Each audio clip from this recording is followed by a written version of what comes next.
Bismillahirrahmanirrahim. Assalamualaikum warahmatullahi wabarakatuh. Waalaikumsalam warahmatullahi wabarakatuh.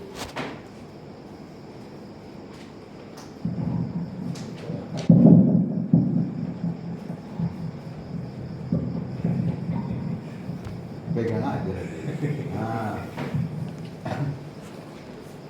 Alhamdulillah rabbil alamin.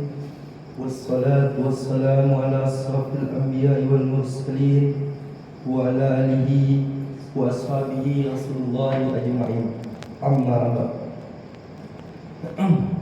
Pertama-tama dan yang paling utama, marilah kita panjatkan kehadirat Allah Subhanahu wa taala, yang mana pada kesempatan kali ini kita masih diberikannya nikmat iman, nikmat Islam, nikmat sehat dan juga nikmat kesempatan, sehingga kita dapat berkumpul bersama-sama untuk melaksanakan solat tarawih dan witir yang sebentar lagi akan kita laksanakan.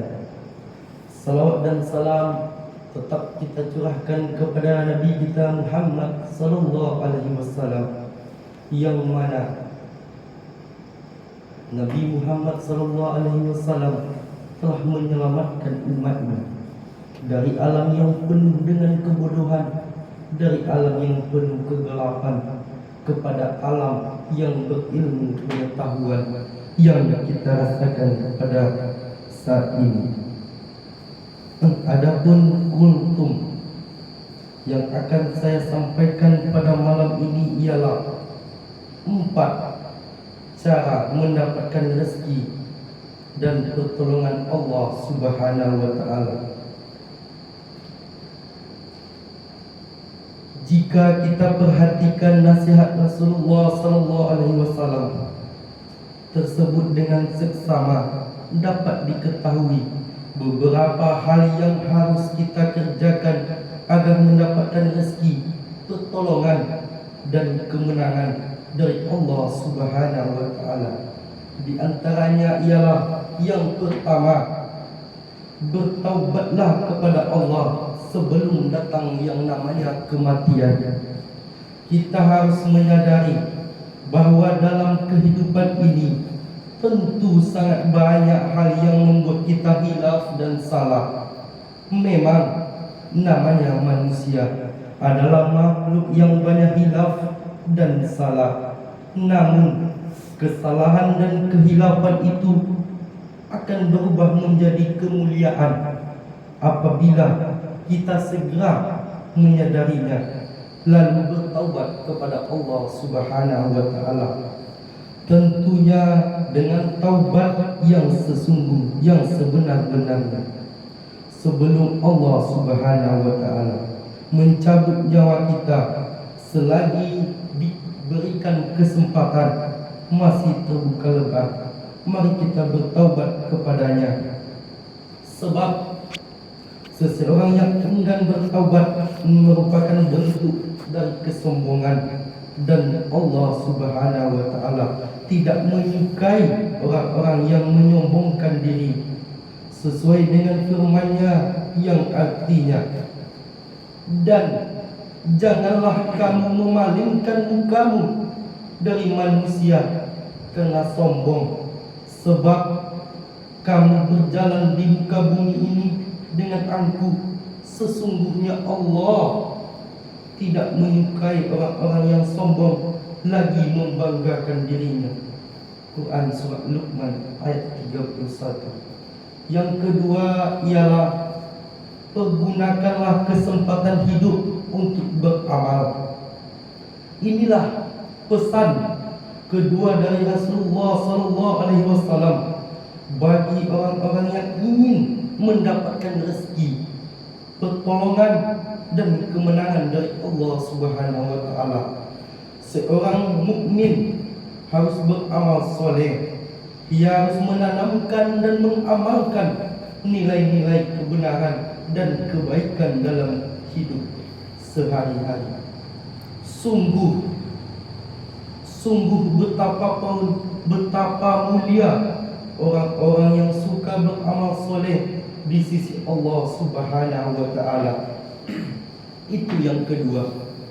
Yang ketiga ialah mendekatkan diri kepada Allah Subhanahu wa Ta'ala dengan memperbanyak zikir.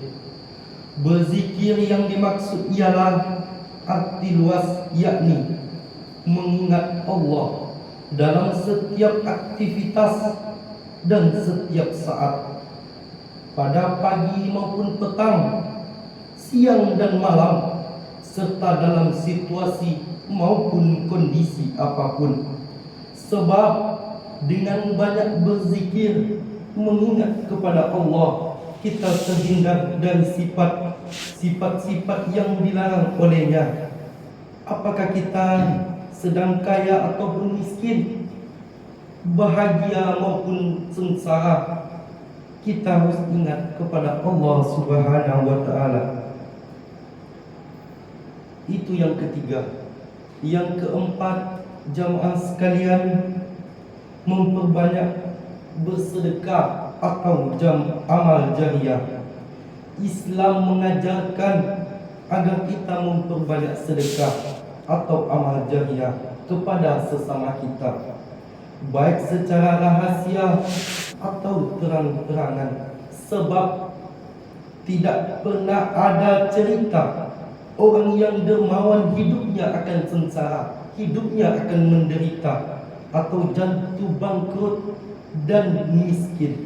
Meskipun begitu, berapa banyak kita saksikan dalam hidup ini orang yang bakhil, orang yang kedekut, orang yang pelit, orang yang kikir di dalam hidupnya, menjadi menderita dan menjadi miskin. Itu artinya adalah bahwa Allah Subhanahu wa Ta'ala tidak akan melantarkan hamba-hambanya yang gemar beramal atau bersedekah kepada Allah Subhanahu wa Ta'ala. Pasti Allah akan membalasnya, baik itu di dunia nanti, lebih-lebih di akhirat kelak. Karena rezeki yang kita sedekahkan akan kembali kepada kita, baik yang kita tidak sangka-sangka sebelumnya. Hadirin jemaah yang dimuliakan Allah Subhanahu wa Ta'ala, kalau kita sudah mampu, kalau kita sudah bisa mempraktikkan 4 hal sebagaimana dikemukakan, insya Allah kita diberikan rezeki, ampunan, pertolongan dari Allah Subhanahu wa Ta'ala di dunia maupun akhirat, sebagaimana Allah Subhanahu wa Ta'ala pernah menolong Nabi Muhammad dalam perang Badar. Oleh sebab itu, seorang muslim hendaknya selalu menjaga iman dan takwanya kepada Allah, agar senantiasa mendapatkan rezeki dan kemenangan dari Allah Subhanahu wa Ta'ala. Sekian kultum saya pada malam hari ini. Lebih dan kurang saya mohon maaf. Assalamualaikum warahmatullahi wabarakatuh. Waalaikumsalam warahmatullahi wabarakatuh.